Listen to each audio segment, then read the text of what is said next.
the best academy. Hi friends, welcome to Harish academy. ఈరోజు వార్తలు నిలిచిన జాతీయ అంతర్జాతీయ రాష్ట్రీయ అంశాల గురించి, వార్తలు నిలిచిన వ్యక్తులు, అవార్డులు, పుస్తకాలు, మరి క్రీడా సంబంధిత సమాచారం, ఒక్కొక్క అంశాన్ని వివరంగా తెలుసుకుందాం. ఈరోజు ఫస్ట్ టాపిక్ వచ్చేసి, ఈరోజు మన ఫస్ట్ టాపిక్ ఒక సూపర్లేటివ్ టాపిక్. సూపర్లేటివ్ టాపిక్ అంటే ఏంటి? ప్రపంచంలోనే లేదా దేశంలోనే మొట్టమొదటి, అతిపెద్ద, అతి పొడవైన, అతి చిన్న, ఇలాంటి ప్రత్యేక పదాలతో కూడిన సమాచారం ఉంటుంది కదా, ఆ టాపిక్స్ పైన ప్రత్యేక శ్రద్ధ చూపండి. ఇలాంటి సూపర్లేటివ్ టాపిక్స్ పైన చాలా పోటీ పరీక్షలో చాలాసార్లు క్వశ్చన్స్ అడగడం జరిగింది. రానున్న పోటీ పరీక్షలో ఏ పోటీ పరీక్ష అయినా, ఏ స్థాయి పోటీ పరీక్ష అయినా అడిగే అవకాశాలు ఎక్కువగా ఉన్నాయి. సో ఈరోజు అలాంటి ఒక సూపర్లేటివ్ టాపిక్, ప్రపంచంలోనే మొట్టమొదటి లేదా తొలి flex fuel car. Flex fuel car, ఈ టాపిక్కి సంబంధించి మనం ఏమేమి నేర్చుకోవాలంటే, అసలు ఫ్లెక్స్ ఫ్యూయల్ కార్ అంటే ఏంటి, మరియు ఆ కార్ని ఏ సంస్థ వారు తయారు చేశారు, దాని యొక్క ప్రత్యేకత ఏంటి. సో మూడు పాయింట్స్. సూపర్లేటివ్ టాపిక్స్ పైన నేరుగా హెడ్డింగ్ పైన క్వశ్చన్స్ అడిగే అవకాశాలు ఎక్కువగా ఉంటాయి.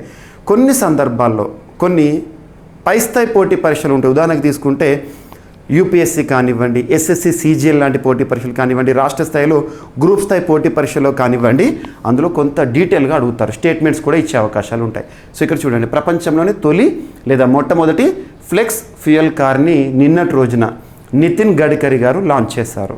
నితిన్ గడ్కరీ గారు ఎవరు? ప్రస్తుతం భారత ప్రభుత్వానికి సంబంధించి కేంద్ర ప్రభుత్వంలో జాతీయ రహదారుల శాఖకి మంత్రిగా విధులు నిర్వర్తిస్తున్నారు. సో నిన్న లాంచ్ చేశారు. మరి ఫ్లెక్స్ ఫ్యూయల్ కార్ అంటే ఏంటంటే, కామన్గా కారు, ఏ వెహికల్ నడవాలన్నా ఫ్యూయల్ అనేది మనకు కావాలి. అంటే పెట్రోల్ కానివ్వండి, డీజిల్ కానివ్వండి, ఫ్యూయల్ అంటాం మనం. అలా ఫ్లెక్స్ ఫ్యూయల్ అంటే ఏంటంటే, లైక్ పెట్రోల్తో ఇథనాల్ని మిక్స్ చేయడం ఏదైతే ఉంటుందో దాన్ని ఫ్లెక్స్ ఫ్యూయల్ అంటారు. అంటే పెట్రోల్ ప్లస్ ఇథనాల్, ఆ మిక్స్ ఏదైతే ఉంటుందో దానితో నడిచే ఒక కారు, ప్రపంచంలోని మొట్టమొదటి ఫ్లెక్స్ ఫ్యూయల్ కారు మన భారతదేశంలో నిన్నటి రోజున ప్రారంభించడం జరిగింది. ఏ సంస్థ తయారు చేసిందో చూస్తే సరిపోతుంది. సో ఇక్కడ చూడండి, దేశంలో ఇథనాల్కు గిరాకీ పెరుగుతుందని, ఈ పరిణామం వ్యవసాయ ఆర్థిక వ్యవస్థలో మార్పునకు దోహదం చేస్తుందని కేంద్ర మంత్రి నితిన్ గడ్కరీ గారు చెప్పారు ఈ లాంచింగ్ సందర్భంగా. తద్వారా మన రైతులు కేవలం అన్నదాతగానే కాదు, ఇంధనదాతగా కూడా అవుతారంట. ప్రపంచంలోనే మొట్టమొదటి BS6 Bharat stage, so stage 2 electrified flex fuel ఆధారిత కారుని మంగళవారం రోజున, అంటే నిన్నటి రోజున ఆయన ఆవిష్కరించారు. పెట్రోల్లో ఇథనాల్ను కలపడాన్ని ఫ్లెక్స్ ఫ్యూయల్ అని మనం సాంకేతికంగా వ్యవహరిస్తాము. ఎలక్ట్రిఫైడ్ ఫ్లెక్స్ ఫ్యూయల్ వాహన నమూనాను ఇన్నోవా హైక్రాస్, గుర్తుంచుకోండి, ఇన్నోవా హైక్రాస్ మోడల్పై టయోటా అనే సంస్థ, టయోటా కిర్లోస్కర్ సంస్థ అభివృద్ధి చేసింది. ఇక్కడ మనం గుర్తుంచుకోవాల్సింది టయోటా కిర్లోస్కర్ ప్రపంచంలోనే మొట్టమొదటి ఫ్లెక్స్ ఫ్యూయల్ కార్ని తయారు చేస్తూ వార్తలోకి వచ్చింది. దానిని నిన్నటి రోజున లాంచింగ్ చేయడం జరిగింది. భారత్లోని అత్యుత్తమ ఉద్గార ప్రమాణాలకు తగ్గట్టుగా దీన్ని రూపొందించారు. ఉద్గారాల ప్రమాణాలు అంటే ఏంటిది? ఈ ఉద్గారాల వల్ల వాయు కాలుష్యం వస్తుంది, దాన్ని కట్టడి చేయడానికి ఇది అద్భుతం అన్నట్టు. సో ఈ సాంకేతికతను అభివృద్ధి చేసినందుకు టయోటా కిర్లోస్కర్ ఏదైతే ఉంటుందో ఆ యాజమాన్యాన్ని అభినందించారు. మరియు వ్యవసాయ రంగంలో ఉద్యోగ అవకాశాల సృష్టికి కూడా ఇది దోహదం చేస్తుంది. ఫ్లెక్స్ ఇంజన్పై మరిన్ని మోడళ్లను తయారు చేయాలని చెప్పేసి భావిస్తున్నారు, గుర్తుంచుకోండి. సో మనము ఇథనాల్ బ్లెండ్ అని ఇవన్నీ చూస్తూ ఉంటాము, E20 అని ఇవన్నీ కూడా. సో ఇక్కడ మనం ఫ్లెక్స్ ఫ్యూయల్ కార్ అంటే ఏంటిది, ఏ సంస్థ తీసుకొచ్చింది? టయోటా. అండ్ ఎక్కడ లాంచ్ చేస్తారు? ఢిల్లీలో నిన్నటి రోజున కేంద్ర జాతీయ రహదారుల శాఖ మంత్రి నితిన్ గడ్కరీ గారు. That's enough. అండ్ నెక్స్ట్, దేశంలోనే మొట్టమొదటి, ఇండియాస్ ఫస్ట్ సూపర్లేటివ్ టాపిక్, దేశంలోనే మొట్టమొదటి solar roof cycling track. So each and every వర్డ్ని విడమర్చి చూడండి. సోలార్ రూఫ్ అంట, సోలార్ రూఫ్ ఉంటుంది. అలా సోలార్ రూఫ్ ఉన్న సైక్లింగ్ ట్రాక్. సో మన సైక్లింగ్ ట్రాక్ ఏదైతే ఉందో, సైకిల్ కోసం అనుగుణంగా తీర్చిదిద్దే ట్రాక్ ఏదైతే ఉంటుందో దానిపైన సోలార్ రూఫ్ అనేది ఉంటుంది. సో అలా దేశంలోనే మొట్టమొదటి సోలార్ రూఫ్ ట్రాక్. దీని ద్వారా ఏమవుతుంది, సైకిల్ తొక్కేవారు ఎవరైతే ఉంటారో, సైకిల్పై ప్రయాణించేవారు ఎవరైతే ఉంటారో, లేదా మార్నింగ్ సైకిల్ చేసేవారు ఎవరైతే ఉంటారో వారికి ఉపయుక్తంగా ఉంటుంది. ఆ ఎండ పడకుండా, ఎట్ ద సేమ్ టైం ఆ లొకేషన్ ఏదైతే సైక్లింగ్ ట్రాక్ పైన ఇదంతా ఖాళీగా ఉంటుంది కదా, దానిపైన సోలార్ రూఫ్స్ ఏవైతే ఉంటే ప్యానెల్స్ వేయడం ద్వారా, దాదాపు 16 మెగావాట్స్ ప్యానెల్స్ వేయడం ద్వారా మనము సౌరశక్తిని కూడా ఉత్పత్తి చేయగలుగుతాం. అద్భుతం. సో అలా ఎక్కడ? హైదరాబాద్లోని ఔటర్ రింగ్ రోడ్ ఉంటుంది కదా, ఔటర్ రింగ్ రోడ్లో దీన్ని నిర్మించడం జరిగింది. సో హైదరాబాద్ గేట్స్ దేశంలోని హైదరాబాద్ సిటీ, తెలంగాణ రాష్ట్రంలోని హైదరాబాద్ సిటీ దేశంలోనే మొట్టమొదటి సోలార్ రూఫ్ సైక్లింగ్ ట్రాక్ సంబంధిత అంశంతో వార్తల్లోకి వచ్చింది. సో చూడండి. అండ్ నెక్స్ట్, ప్రపంచంలోనే అత్యంత, ఇది కూడా సూపర్లేటివే, ప్రపంచంలోనే అత్యంత ద మోస్ట్ సివియర్గా ఉన్న సిటీగా కాలుష్య నగరంగా ఢిల్లీ వార్తలోకి వచ్చింది. దేశ రాజధాని ఢిల్లీ కాలుష్య రాజధానిగా, ప్రపంచానికి కాలుష్య రాజధానిగా చాలాసార్లు చరిత్రలో నిలిచింది. ఐక్యూ ఎయిర్ అనే సంస్థ, స్విట్జర్లాండ్ సంబంధించిన సంస్థ ఎయిర్ క్వాలిటీ ఇండెక్స్ని విడుదల చేసినప్పుడు కూడా ఢిల్లీ అనేది టాప్ 5లో అయితే ఖచ్చితంగా ఉంటుంది, ఒకనొక సమయంలో టాప్ 1లో ఉంటుంది. ఇక్కడ కాలుష్య నగరంగా ఢిల్లీ వార్తలోకి వచ్చింది. ఏ సంస్థ విడుదల చేసింది, ఎందుకు, మరి కాలుష్య ప్రభావం ప్రజలపై ఎలాంటి దుష్ఫలితాలను ఇస్తుందో చూడాలి. ప్రపంచంలో అత్యంత కాలుష్య నగరంగా దేశ రాజధాని ఢిల్లీ నిలిచింది. ప్రస్తుతం ఢిల్లీలో ఉన్న కాలుష్య స్థాయి ఇలాగే కొనసాగితే అక్కడి ప్రజలు దాదాపు 11.9 ఏళ్ళ జీవితకాలాన్ని కోల్పోయే ప్రమాదం ఉన్నదని తాజాగా అధ్యయనాలు హెచ్చరిస్తున్నాయి. ప్రపంచ ఆరోగ్య సంస్థ WHO, ఎక్కడ హెడ్ క్వార్టర్, జెనీవా, స్విట్జర్లాండ్ సంస్థ నిర్దేశించిన వార్షిక సగటు కాలుష్య పరిమితి ఎంతనట అంటే, ఈ పరిమితులను గుర్తుంచుకోవాలి, 5 మైక్రోగ్రామ్స్ పర్ క్యూబిక్ మీటర్. అంతకంటే ఢిల్లీలో కాలుష్యం చాలా అధికంగా ఉన్నట్టు university of Chicago energy policy institute వారు విడుదల చేసిన ఎయిర్ క్వాలిటీ లైఫ్ ఇండెక్స్ స్పష్టం చేసింది. దేశంలోని 130 కోట్ల మంది అధిక కాలుష్య ప్రాంతంలోనే నివసిస్తున్నారంట. సో చూడండి. సో కాలుష్య నగరంగా ఢిల్లీ ఏ సంస్థ విడుదల చేసింది, WHO ప్రమాణాలు ఎంతకు మించకూడదు కాలుష్య పరిమితికి సంబంధించి, ఇటువంటి వాటిపైన అడుగుతారు. So this is our third topic.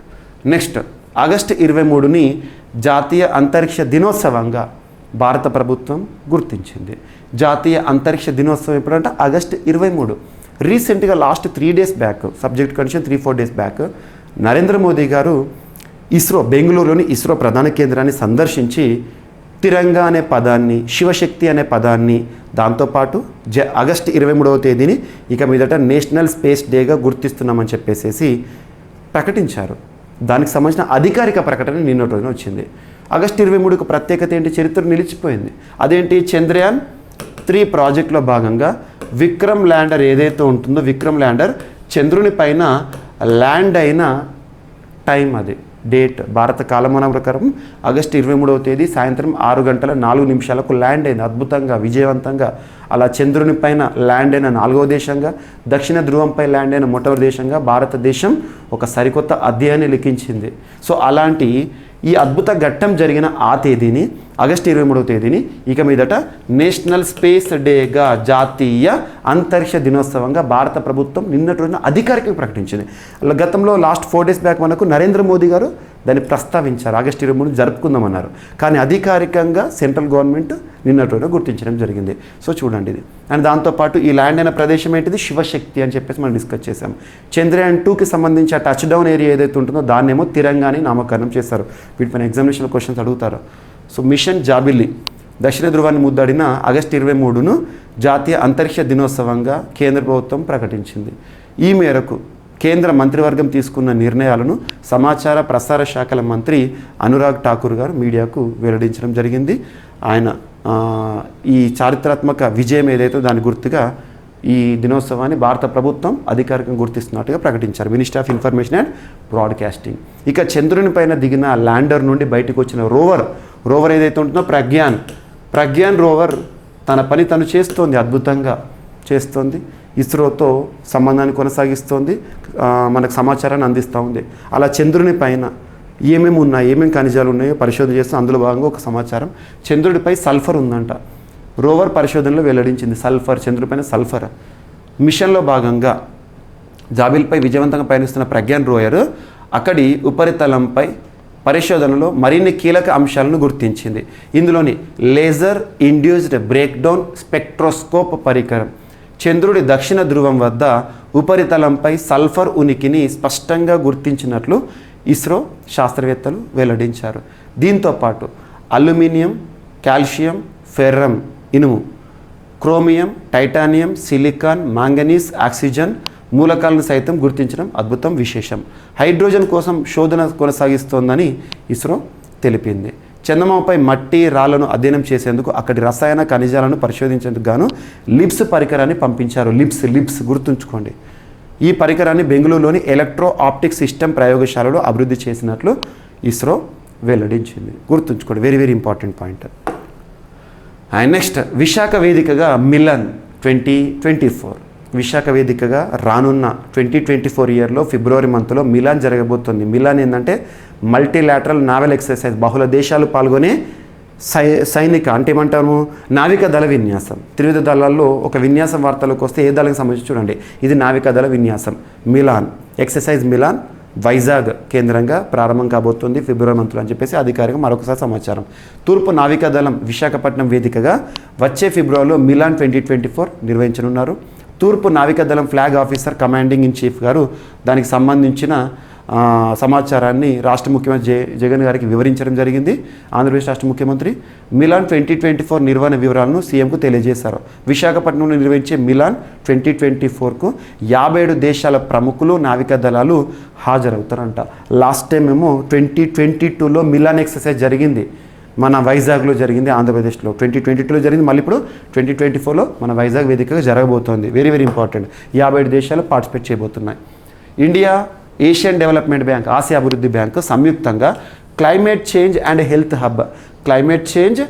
Health హబ్ని ఢిల్లీలో ఏర్పాటు చేయనున్నాయి. క్లైమేట్ చేంజ్ అండ్ హెల్త్ హబ్ని ఏ సంస్థలు అంటే భారత ప్రభుత్వం, ఏషియా డెవలప్మెంట్ బ్యాంక్ ఆసియా అభివృద్ధి బ్యాంక్ నిర్వహించబోతున్నారు. దీని యొక్క ఉద్దేశం ఏంటంటే to facilitate knowledge sharing partnerships.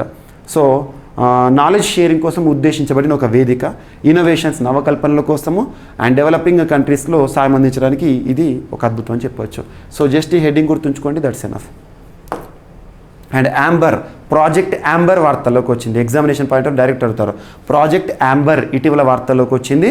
దాని యొక్క యాక్రోనిమ్ ఏంటి? యాక్రోనిమ్ అంటే దీని యొక్క ఫుల్ ఫామ్ ఏంటి? ఏ అంటే ఏంటి, ఎం అంటే ఏంటి, బి అంటే ఏంటి, ఈఆర్ అంటే ఏంటి. సో దీంతోపాటు ఈ యాంబర్ ప్రాజెక్ట్ని ఏ సంస్థలు సంయుక్తంగా ప్రారంభించడం జరిగింది, దీని యొక్క ఉద్దేశం ఏంటి? 3 పాయింట్లు. So Amber accelerated mission for better employment and retention. So చూడండి, ఈజీగా అర్థమైపోయింది. యాక్సిలరేటెడ్ మిషన్ ఒక ప్రోగ్రాము, దేనికోసమట? బెటర్ ఎంప్లాయ్మెంట్, ఉపాధి అవకాశాలు కల్పించాలి, ఎంప్లాయ్మెంట్ని కల్పించాలి, అండ్ రిటెన్షన్ సాధించాలి, అందుకోసం ఉద్దేశించబడింది. ఎవరు దీన్ని అమలు చేస్తున్నారంటే so ministry of skill development and entrepreneurship ఉంటుంది కదా, మినిస్ట్రీ ఆఫ్ స్కిల్ డెవలప్మెంట్ వారి ఆధ్వర్యంలో and next generation India foundation అనే సంస్థ మరియు Amazon web services India private limited ఈ ముగ్గురు కూడా సంయుక్త భాగస్వామ్యంతో ప్రాజెక్ట్ యాంబర్ని ప్రారంభించడం జరిగింది. యువతకి భారతదేశంలో ముఖ్యంగా నైపుణ్య అభివృద్ధిని కలిగజేయడం, ఉపాధి అవకాశాలు కల్పించడం, ఆ ఉపాధి అవకాశాల భాగంగా యువతకి ఎంప్లాయబిలిటీ స్కిల్స్ని లేదా వాళ్ళకి స్కిల్స్ని నైపుణ్యాన్ని కలిగించడం ఈ ప్రాజెక్ట్ యొక్క ముఖ్య ఉద్దేశం. అందులో 50% మహిళలకే ప్రాధాన్యత ఇస్తున్నారు ఈ ప్రోగ్రాంలో భాగంగా. అండ్ నెక్స్ట్ ఆసియా కప్ ఈ రోజున ప్రారంభమైంది. ఆసియా కప్ అనేది ఆగస్టు 30th ఈ రోజున ప్రారంభమైంది. మరి ఆసియా కప్కి సంబంధించి కొన్ని పాయింట్స్. ఆసియా కప్ ఈ సంవత్సరం ఆతిథ్యమిస్తున్న దేశాలు ఏంటంటే శ్రీలంక, పాకిస్తాన్. ఆసియా కప్ ప్రస్తుతం ఉన్నది 16th edition of Asia cup ప్రస్తుతం జరగబోతుంది. అంటే ఆసియా ఖండంలోని దేశాల క్రికెట్ జట్లు ఏవైతే ఉంటాయో వాళ్ళు ఆడబోతున్నారు.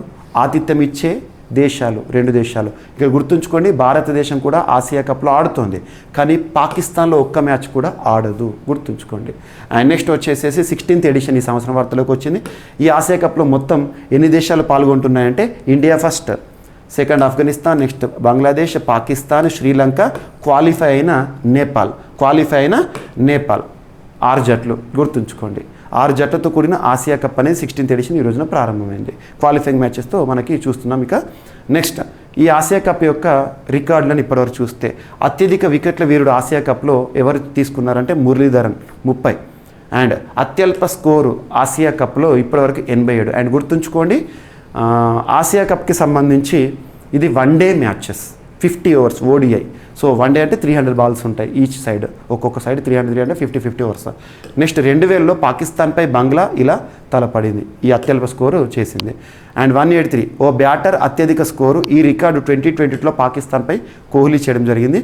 అండ్ టాప్ స్కోరర్ ఈ ఆసియా కప్లో ఇప్పటి వరకు ఎవరు అంటే జయసూర్య 25 మ్యాచ్ల్లో 1220 చేశాడు. అండ్ నెక్స్ట్ 385 7 వికెట్లతో అత్యధిక స్కోరు ఆసియా కప్లో 2010లో బంగ్లాదేశ్పై పాకిస్తాన్ ఈ స్కోర్ని చేసింది. కాగా టీమిండియా ఇప్పటివరకు ఎన్నిసార్లు ఆసియా కప్లో విజేతగా నిలిచింది అంటే చూడండి, 1984, 1988, 1991 మధ్యకాలంలో, అండ్ 1995, 2010, 2016 T20, 2016 T20 అంటే అప్పుడు T20లో, అండ్ నెక్స్ట్ 2018లో. సో ఆసియా కప్ విజేతగా భారతదేశం ఇప్పటివరకు నిలిచింది. ఇది ఒకటి ఇంపార్టెంట్. సో ఈ రోజున ప్రారంభమయ్యే ఆసియా కప్ ఏదైతే ఉంటుందో ఆసియా కప్కి సంబంధించి చూడండి, భారత్ పాకిస్తాన్లో మాత్రం ఆడదు, గుర్తుంచుకోండి. సో ఇదంతా కూడా వన్డే ఫార్మాట్లో ఇచ్చిన రికార్డ్స్. సో ఈరోజు ఆసియా కప్ యొక్క ప్రత్యేకతలు గుర్తుంచుకోండి. And FIFA lifts suspension on football federation of Sri Lanka. Federation international football association, federation international they football association, అంతర్జాతీయ ఫుట్బాల్ క్రీడలను నిర్వహిస్తుంది, నియంత్రిస్తుంది. ఈ సంస్థ శ్రీలంకకి సంబంధించి ఇప్పటికే ఫుట్బాల్ ఫెడరేషన్ ఆఫ్ శ్రీలంక పైన నిషేధాన్ని విధించింది. ఈరోజు ఏంటిది, ఆ నిషేధాన్ని ఎత్తివేస్తూ వార్తల్లోకి వచ్చింది, గుర్తుంచుకోండి. ఇటీవల ఏ దేశం యొక్క ఫుట్బాల్ సమాఖ్య పైన ఆ ఫిఫా సస్పెన్షన్ని ఎత్తివేస్తూ, నిషేధాన్ని ఎత్తివేస్తూ వార్తలోకి వచ్చిందంటే శ్రీలంక. లాస్ట్ మనం చూస్తే, గతంలో చూస్తే ఇండియాకి సంబంధించి ఆల్ ఇండియా ఫుట్బాల్ ఫెడరేషన్ పైన కూడా నిషేధాన్ని విధించి ఎత్తివేయడం జరిగింది. సో ఇవన్నీ చూడండి. సో ఇది మనకు ఈరోజు వార్తల్లో ఇచ్చిన సమాచారం. ఒకసారి ఫాస్ట్గా చూస్తే, ప్రపంచంలోనే మొట్టమొదటి ఫ్లెక్స్ ఫ్యూయల్ కార్ ఈ రోజున వార్తలోకి వచ్చింది. అండ్ దేశంలోనే మొట్టమొదటి సోలార్ రూఫ్ సైక్లింగ్ ట్రాక్ హైదరాబాద్లో, ప్రపంచంలో అత్యంత కాలుష్య నగరంగా ఢిల్లీ నిలిచింది. నెక్స్ట్ వచ్చేసి ఆగస్టు 23ను జాతీయ అంతరిక్ష దినోత్సవంగా భారత ప్రభుత్వం గుర్తించింది. నెక్స్ట్ వచ్చేసేసి చంద్రుడిపై సల్ఫర్ని కనుగొనడం జరిగింది. ఇస్రోకి సంబంధించి చంద్రయాన్ 3 ప్రాజెక్టులో భాగంగా రోవర్. అండ్ విశాఖ వేదికగా 2024 ఫిబ్రవరిలో ఎక్సర్సైజ్ మిలాన్ జరగబోతోంది. And next climate change and health హబ్ని ఢిల్లీలో ప్రారంభించడం జరిగింది భారత ప్రభుత్వం, Asia development bank. And next project amber యొక్క యాక్రోనిమ్ గుర్తుంచుకోండి, ఉద్దేశం గుర్తుంచుకోండి, భాగస్వామ్యాలు గుర్తుంచుకోండి. ఏషియా కప్కి సంబంధించి ఈరోజు ప్రారంభం కాబోతుంది, విశేషాలను చూసాము. అండ్ నెక్స్ట్ వచ్చేసేసి FIFA lifts suspension on football federation of Sri Lanka. ఇవి ఫ్రెండ్స్ ఈరోజు వార్తలు నిలిచిన అంశాలు. మిస్లేనియస్ అంశాలు ఏమైనా మిగిలిపోతే రేపటి క్లాస్లో జోడించి మరొకసారి నేర్చుకుందాం. రేపు కలుద్దాం. Thank you.